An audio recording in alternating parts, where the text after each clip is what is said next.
మార్కాపురం పట్టణంలో శుక్రవారం సాయంత్రం జిల్లా పార్టీ అధ్యక్షులు సెగ్గం శ్రీనివాస్ ఆధ్వర్యంలో పార్టీ నాయకులు సంబరాలు నిర్వహించుకున్నారు. ఈ సందర్భంగా సెగ్గం శ్రీనివాస్ మాట్లాడుతూ ప్రజలంతా బీజేపీ వైపు, ఎన్డీఏ కూటమి వైపు చూస్తున్నారన్నారు. నరేంద్ర మోదీ నేతృత్వంలో దేశం సుభిక్షంగా సురక్షితంగా ఉందన్నారు. ప్రజలందరూ కూడా అభివృద్ధికి పట్టం కడుతున్న సందర్భంగా ఆయన వ్యాఖ్యానించారు. ఈ కార్యక్రమంలో నాయకులు కృష్ణారావు, జిల్లా ప్రధాన కార్యదర్శులు అశోక్ రెడ్డి, జేవి నారాయణ, నాయకులు శాసనాల సరోజిని తదితరులు పాల్గొన్నారు. ఈ సందర్భంగా నాయకులు మిఠాయిలు పంచుకొని ఆనందం వ్యక్తం చేశారు.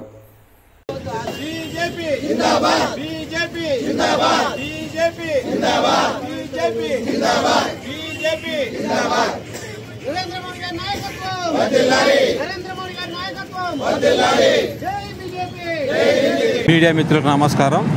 ఈరోజు బీహార్లో జరిగినటువంటి ఎన్నికల ఫలితాలు ఏవైతే ఉన్నాయో ఎన్డీఏ కూటమి చాలా భారీ మెజారిటీతోటి బీహార్ ప్రజలు గెలిపించిన సందర్భంగా బీహార్ ప్రజానీకానికి శుభాకాంక్షలు తెలియజేస్తూ ఇంకా రాబోయే ఎన్నికల్లో కూడా ఎన్డీఏ కూటమి భారతదేశంలో ఉన్నటువంటి రాష్ట్రాలన్నింటిలో కూడా అప్రతిహతంగా హస్తగతం చేసుకుంటుందని ఈ ఎన్నికల యొక్క ఫలితాలు మనకు సూచిస్తూ ఉన్నాయి.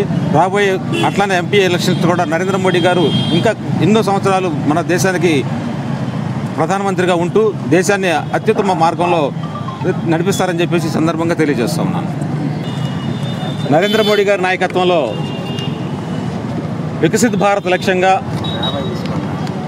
2047 నాటికి భారతదేశాన్ని అత్యుత్తమ స్థాయిలో ఉంచాలని చెప్పేసి ఒక నినాదంతో అనేకమైనటువంటి సంక్షేమ కార్యక్రమాలు తీసుకుంటూ భారతదేశాన్ని అలాగనే అనేకమైన పరిశ్రమలను స్థాపిస్తూ భారతదేశంలో ఉన్నటువంటి ఇంకా నరేంద్ర మోడీ గారి యొక్క నాయకత్వంలో భారతదేశం ఎంతో అభివృద్ధి చెందుతూ వికసిత భారత లక్ష్యంగా నరేంద్ర మోడీ గారి నాయకత్వంలో అనేకమైన కార్యక్రమాలు జరుగుతూ భారతదేశం ప్రపంచంలో మంచి ఒక స్థాయికి తీసుకురావాలని చెప్పేసి వారి యొక్క నాయకత్వంలో నడుస్తుంది. కాబట్టి భారతదేశం ప్రజలందరూ కూడా నరేంద్ర మోడీ గారి యొక్క నాయకత్వాన్ని నమ్మి వారి యొక్క నాయకత్వాన్ని అప్పచెప్తున్న సందర్భంలో ఇవాళ బీహార్లో ఎన్నో దాదాపుగా 243 సీట్లకు గాను 204 సీట్లలో అప్రతిహతంగా జయత్రత కొనసాగుతూ ఉంది.